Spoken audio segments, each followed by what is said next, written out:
3 floors went dark during lunch service. Phones, internet, point-of-sale terminals, all dead. A contractor nicked an unmarked fiber in a riser, and there was no alternate path. Tenants were furious by 1 p.m. I'm Alex Morgan, and that one cut is exactly why we're diving into the cable plant today. Michael, James, appreciate you joining. Thanks, Alex. Tenants feel outages immediately. From an operational standpoint, that single nick becomes every vendor's problem overnight. I've run into that call at 3 a.m. The scramble exposes whatever shortcuts we took during installation. Quick and practical. If someone has exactly 15 minutes on site this week, what should they do first? Walk the riser quickly. Look for single entry points and unprotected splice locations. Then open one IDF. Check for cooling, power condition, and cable dress. And pick 3 patch panels. Verify labels match documentation. If a closet is over 85 degrees or labels are missing, flag it. Small findings map to big risks fast. Right. Okay, quick triage. Where do I walk first? Risers. Demarc rooms. If multiple floors or carriers funnel through the same space, ask yourself, what breaks if this goes down? Those single entry points are the ones that bite you later. Exactly. And IDFs, what's the fastest red flag in a closet? No dedicated cooling. Overloaded power strips. Cables piled on the floor. From an ops view, overheated switches and bad cable dress are slow poisons. Short reaction, right? And don't overlook patching and labeling. You can have perfect cabling paths, but if the panels aren't labeled consistently, a routine swap becomes a major outage.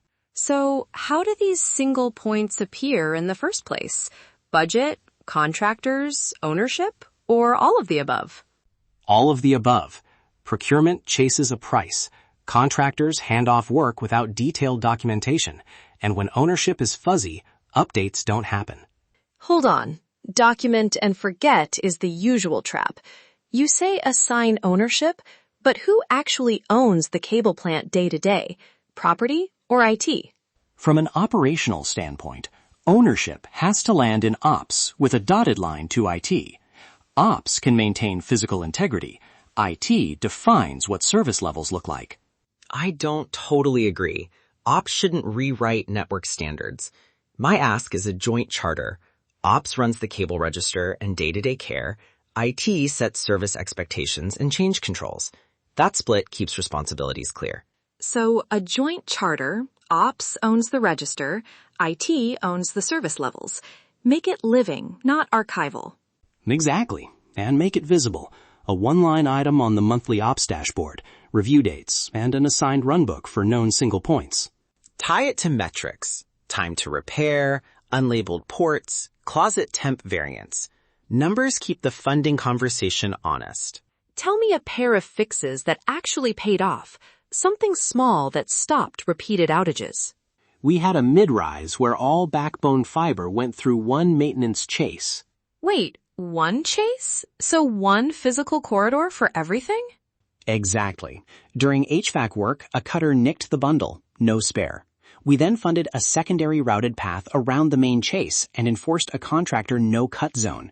The routing change cost far less than potential tenant claims. We had a hospital closet with no dedicated cooling and an overloaded PDU. We installed basic environmental monitoring and a small dedicated AC. Modest capital, but switches stopped failing during peak summer load. Those are good illustrations. For teams that can only act on a shoestring budget, where do they spend first? Redundancy or operational controls? Start with impact analysis. If failure affects life safety or high revenue tenants, fund redundancy. Otherwise, spend on labeling, basic cooling, and pathway protection. Those often reduce outage frequency more than a lightly maintained second path. Exactly. Redundancy that isn't maintained is a liability. Preventative maintenance and clear labeling are low-cost, high-return bets. Let's bring listeners back to that 15-minute checklist. One type version to run this week. Michael? 1. Walk the riser for single entry points and physical protection. 2. Open an IDF. Check for cooling, power, cable dress. 3. Verify 3 patch panels match your docs. Flag anything unlabeled or a closet above 85 degrees. Add a simple test. Unplug or simulate a non-critical patch point and observe the impact map. Do a 5-minute temporary label if panels are a mess. Help the next tech avoid the same mistake. Before we close, top 3 actions to reduce outage risk this month. Run the 15-minute audit. Risers, 1 IDF, labels. Assign ownership and put the cable register into a recurring ops review. Prioritize fixes that remove single-entry routing and add basic cooling where needed. And make labeling and environmental monitoring non-negotiable. Small recurring costs be catastrophic surprises. That wraps up this episode of Built, Wired, and Secured. For a 2-page cable plant audit checklist to run your first assessment, download the guide from GDS Technology. Built to last, wired with intention, secured for the real world. One quick operational tip.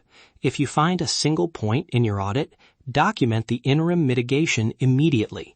Temporary fixes become permanent hazards if not tracked. Do the little things this month. You'll be surprised how much resilience they buy.